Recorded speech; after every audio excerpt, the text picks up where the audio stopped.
Stative verbs याद रखना है कि ऐसे वर्ब्स होते हैं जो अपने साथ आईएनजी नहीं, याद रखिएगा आईएनजी लगने के बाद क्या होता है, वो प्रोग्रेसिव बन जाता है ना, वो कंटिन्यूअस बनता है। आईएनजी लेने के बाद क्या बनता है, कंटिन्यूअस। यानी कि कुछ ऐसे वर्ब्स होते हैं जो हमारे फीलिंग बेस्ड होता है। कैसा बेस्ड होता है, फीलिंग बेस्ड होता है, और उसमें वो आईएनजी नहीं लगाते है ना।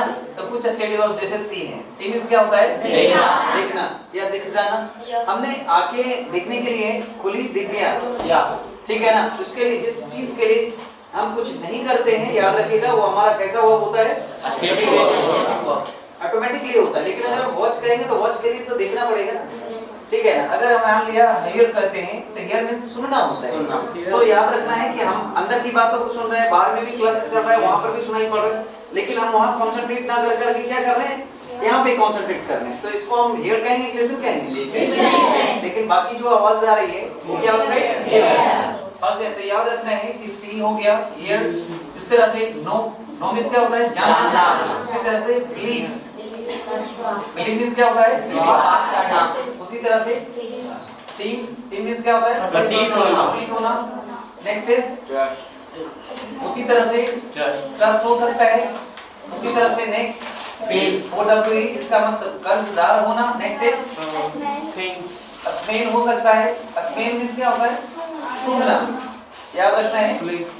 और लव होता है। नेक्स्ट इज नेक्स्ट हेट हो गया, लव हो गया। नेक्स्ट फील हो गया। नेक्स्ट नेक्स्ट बताइए, थिंक हो गया। नेक्स्ट बताइए, ओके नेक्स्ट बोलिए। और कुछ है, नेक्स्ट स्लीप नहीं हमारा है, वो स्टेटिव वर्ब नहीं है। नेक्स्ट बोलिए, हैबिट्स, फील नहीं। इस तरह से देखिएगा, याद रखना है। अब कुछ हम लोग एग्जांपल लेते हैं। अगर मैं कहूँ कि मैं तुम्हें देख रहा हूँ तो क्या हो जाएगा,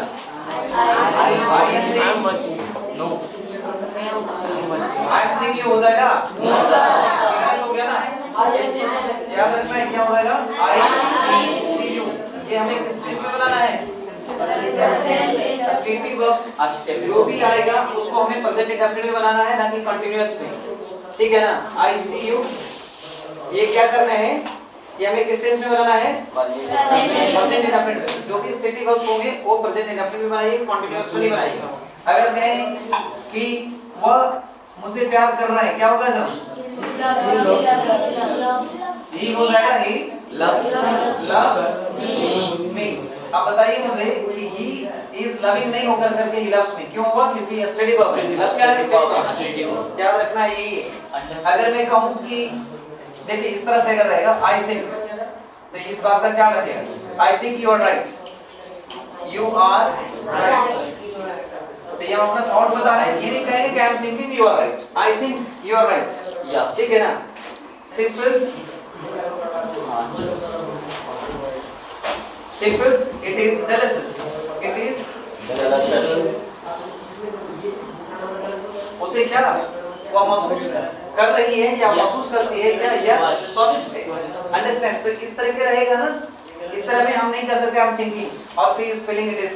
लेकिन हाँ, अगर याद रखें हम मोमेंट्री की बात कर रहे हैं। अगर मान ले क्लास में एसी लगा हुआ है और यहाँ पर अगर मुझे ठंड लग रही है तो मैं कहूँगा I am feeling cold, क्या कहेंगे, I am feeling cold। अगर मान लिया डीजे है और डीजे गाना बज रहा है, ठीक है ना, तो वहां पर अगर आपको बोलना है कि I am loving this moment, तो मोमेंट्री यहाँ पर है, याद रखना है। जब मोमेंट्री एक्शंस को आप फील कर रहे हो, ठीक है ना, अच्छा, तो स्टेटिव वर्ब भी अपने साथ आईएनजी लेने लगता है, याद रखिएगा। लेकिन ऐसे जनरली जो एक्शंस फ्रीक्वेंट एक्शंस होता है, जो एक्शंस को हम बार बार करते हैं, वो प्रेजेंट इंडेफिनिट में ही बनता है, ना कि प्रोग्रेसिव टेंस में। लेकिन मैंने क्या बताया, मोमेंट्री अगर कुछ ऐसे एक्शंस हो रहे हैं तो उसे हम क्या बनाएंगे, उसे है ना कंटिन्यूअस में बना सकते हैं, ऐसे नहीं बना सकते हैं। इज इट क्लियर है? बनाते कब, मान लिया आप कुछ खा रहे हो, चिकन खा रहे हो, मान लिया आप चिकन खा रहे हैं और आप अच्छा लग रहा है आपको, wow I am loving this, तो वहां पे आप बोल सकते हैं आई एम लविंग, है ना। क्लियर है? नहीं अच्छा लग रहा है आई एम हेटिंग, यहाँ पर आप यूज कर सकते हैं, तो सब कुछ आप यूज कर सकते हैं, है ना। लेकिन ध्यान में रख करके इस्तेमाल कीजिएगा, ऐसे नहीं। Any problem? ओके, अगर करें मैं कोर्ट में हूँ और सुनवाई चल रही है, ओके ना, तो हम वहां पे कर सकते हैं, ओके ना, आई एम हियरिंग, ओके ना, आई एम हियरिंग, वहां पे इस्तेमाल आप कर सकते हैं जब आप कोर्ट में उपस्थित हैं, लेकिन ऐसे इस्तेमाल आप नहीं कर सकते। क्लियर है? अंडरस्टैंड? ऐसे हियरिंग का मतलब क्या होता है? सुनवाई, है ना?